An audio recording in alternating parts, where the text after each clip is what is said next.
Welcome, listeners, to another deep dive into the pulsating heart of markets and technology. Today, we're unpacking a fascinating perspective on the current market euphoria, drawing parallels to the infamous dot-com bubble of 1999, while dissecting the implications of recent tech deals and macroeconomic policies. Let's break this down into digestible segments to understand where we stand, the risks and opportunities ahead, and what it means for your investment strategy. A 1999 Redux. Market mania and historical echoes. The late 1990s were a time of unbridled optimism in markets, particularly in technology, as the internet promised to reshape the world. The Nasdaq doubled in a mere 5 months, from October 1999 to March 2000, only to crash spectacularly thereafter. Fast forward to today, and the sentiment feels eerily similar. We're in a period of what feels like a party like it's 1999, with asset prices soaring and speculative fervor building. The question isn't whether we're in a bubble, but how long the music will play before the inevitable silence. Unlike 1999, when monetary tightening loomed with rate hikes, we're now looking at a Federal Reserve poised to cut rates, potentially pushing real rates to zero or below. Add to this a fiscal landscape starkly different from the budget surplus of the late 90s. Today, we're grappling with a 6% budget deficit. This potent mix of loose monetary and fiscal policy is a brew unseen since the post-World War II era, a time of economic upheaval and rapid growth. The ingredients for a blow-off top, a sharp, unsustainable rally followed by a crash, are in place, and history often rhymes. Tech deals and circular concerns, the AMD OpenAI nexus.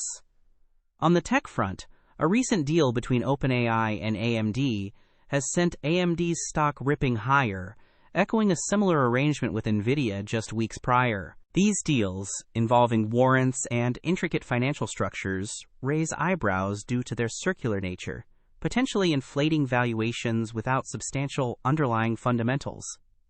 While they fuel short-term gains, they also hint at speculative excess. Tech giants like NVIDIA and AMD are clear winners in this AI-driven rally, capitalizing on the insatiable demand for computing power. Yet, the broader market narrative isn't just about tech. Retail-driven assets like meme stocks, gold, up nearly 47% this year, and Bitcoin, surging 50 to 60%, are also riding the wave. This suggests an inflation story down the road, where investors flock to hedges against currency devaluation and economic uncertainty. Global impacts and sector-specific effects. Globally, this speculative environment isn't confined to U.S. markets. Emerging markets and developed economies alike are feeling the ripple effects of U.S. monetary policy and fiscal largesse. Lower rates could spur capital flows into riskier assets worldwide, inflating bubbles from Asia to Europe. Sectorally, technology remains the darling, with AI and semiconductor firms at the forefront. However, the surge in gold and crypto points to a broader diversification of speculative capital, reflecting distrust in traditional financial systems.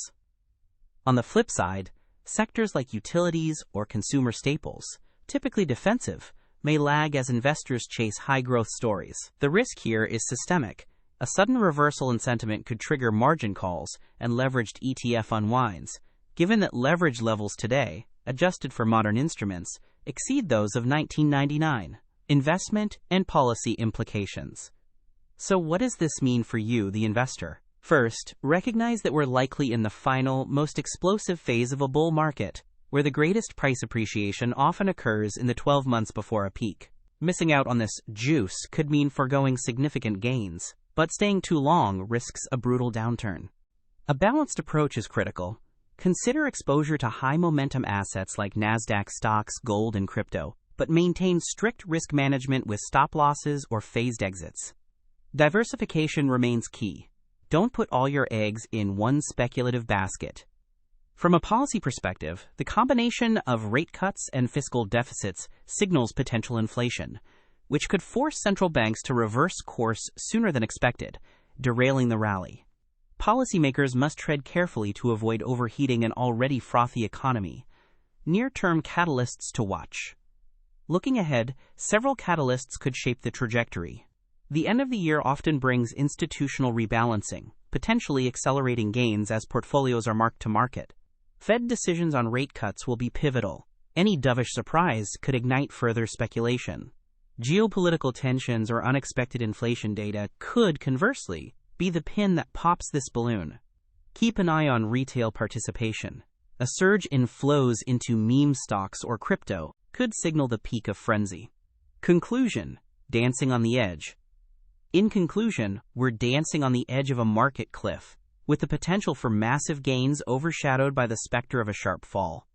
History teaches us that bull markets end, often painfully, but timing the exit is the hardest part.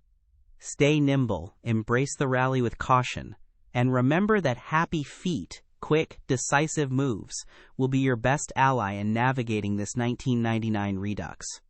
Until next time, keep your portfolio sharp and your eyes on the horizon.